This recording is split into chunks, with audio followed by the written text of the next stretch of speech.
Nauwi sa murahan ang paghatak ng MMDA sa isang sasakyang tinakita na pero hindi pa inalis sa kalsada. Yan at ang iba pang operasyon sa mga sagabal sa daan ang tinutukan ni Maki Pulido.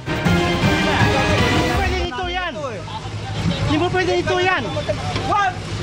Hey! Hindi mo pwede ito yan! Sabi niyo ba na ito eh?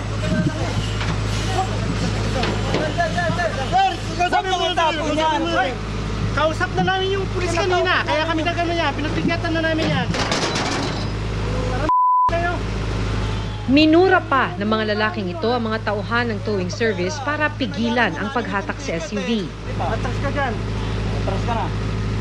Pero huwag niyo po ano sir, trabaho po namin ito sir. Huwag mo nipagit yan. Oo nga po, trabaho po namin ito sir. Trabaho, pero itong kausap na namin. Kilig ka muna. Pero na po kasapin niyo sir, huwag po kami sir. Ituto dapat ang SUV dahil kahit natikitan na hindi pa rin inalis ang sasakyan. Sa kalagitnaan ng diskusyon, dumating ang may-ari ng sasakyan at pinayagan na siyang kunin ito.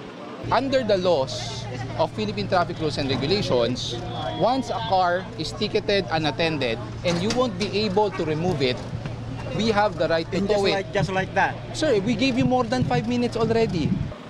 8 sasakyan ang nato at 22 ang natikitan sa clearing operations ng MMDA sa Anahaw Street, Barangay Veterans Village sa Quezon City, kasunod ng mga reklamo tungkol sa illegally parked vehicles.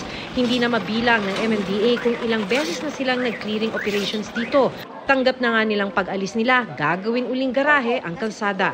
Babalik-balikan po natin ito. Gumagawa ho kami ng isang ordinansa ngayon para sa ating one-way traffic, one-side parking po. It's ongoing po.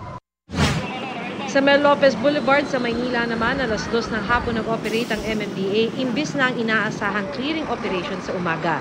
Kaya inabutan at tinikitan ng ilang truck driver na nakasanayan na raw magpahinga sa gilid ng highway. Sinita pati mga kuliglig na bawal dumaan sa National Highway. Ang hirap lang po kasi wala kaming ibang choice kundi dito talaga sa palaran na lang sa mga truck. Napaalis pati ilang ginawa ng tahanan ang tabing kalsada. Sa Tondo po kami dati, ma'am. Pinaalis po kami doon kaya dinimolis din po yung area. Para sa GMA Integrated News, Maki Pulido, nakatutok 24 oras.